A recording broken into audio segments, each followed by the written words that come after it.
How is everybody doing? Hope you're all well. A couple of weeks ago, Fender introduced a new line to its catalog, I guess. Fender Standard series. If you remember, the Fender Standard Strat and Telly, I think, came along around 1987. The Strat was a revamp of a classic design. It had a 2-point bridge, 22 frets. And people liked them, they've been around for a long time. Slab block saddles on the bridge. The Telecaster also had 6 slab saddles. I've never owned one. I'm not really interested in that type of guitar.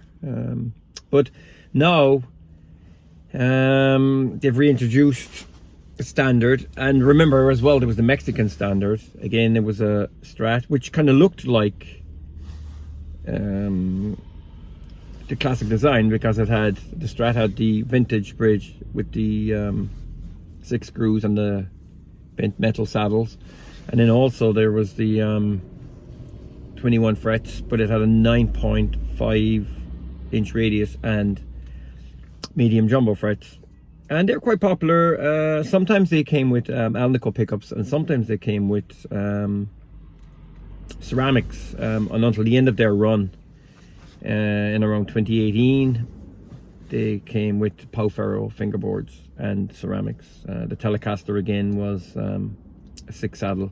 It had kind of chrome block saddles and ceramics, although I did have an early 2001 Telecaster at one stage, and it had in fact Alnico pickups. Great instruments, I think they're well made, and they're ideal for budget players, and you could upgrade them with pickups, and they do the job. I don't own any at this stage. They're all gone. But Fender introduced the Standard, and it's made in Indonesia, possibly in the same factory that the Fender, the Squiers are made in.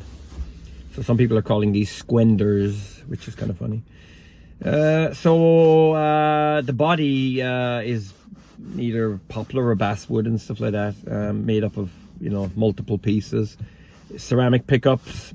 Now the Strats have the 2-point bridge, and they also have the block saddles. And the fingerboard material is maple. It's a maple cap as far as I know, and the rosewood is a nat or something else, and I don't know. Anyway, these retail at around 500, 600 euros. There's been a lot of debate on the internet in the last 2 weeks. Every single person is praising them or hating them. There's a huge debate. A lot of the dealers, we'll say people like Andertons, who are big Fender dealers, and other companies in the States, they kind of seem to praise them. But independent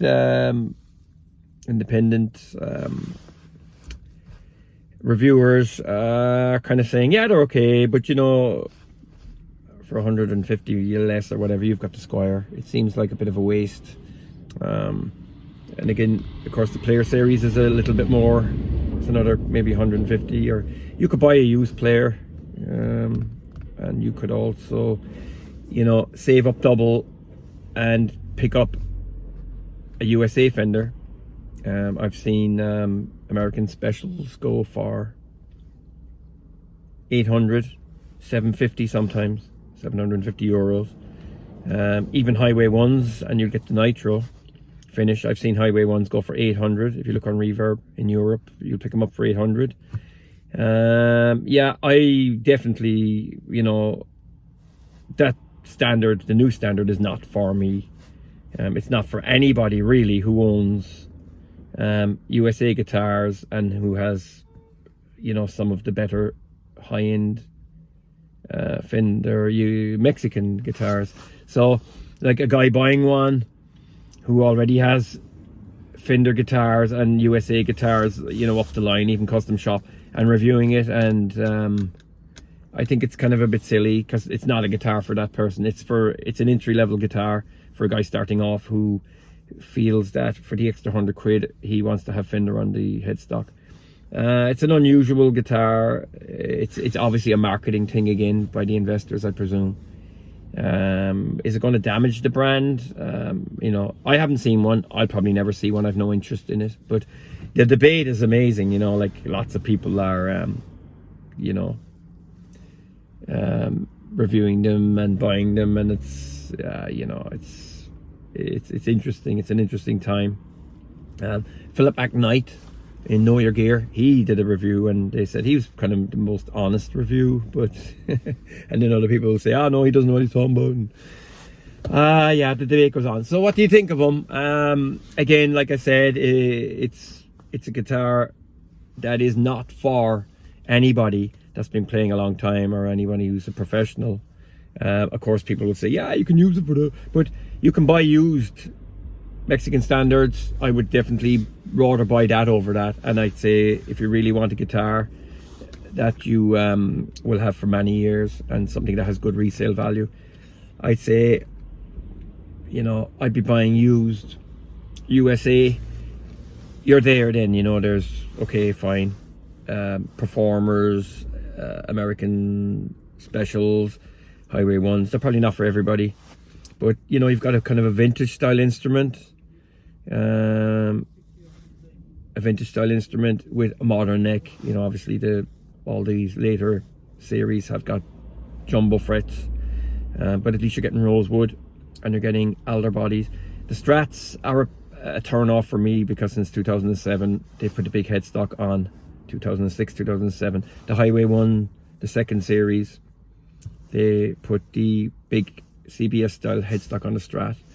They continued it into the American special and performers, unfortunately. But the Telecasters, they are fantastic, and I would recommend that you go check those out before you go and have a look at these new standards, because yeah, it's an unnecessary product. It's clogging the market with more rubbish. There's a lot of good guitars out there now for 400 or 500 euros. Yamaha make some, there's other ones by Ibanez and all that, like, but if you want the Fender shape and you want the badge, well then there you go. That's what you're going to have to do, is, you know, that's it, that's what you buy. And anyway, that's all I have got time for. The rant goes on. It's interesting, and that's it. So feel free to subscribe, press the like button, and take care and all that. My hair's standing up my head. So yeah, thanks for watching. Bye.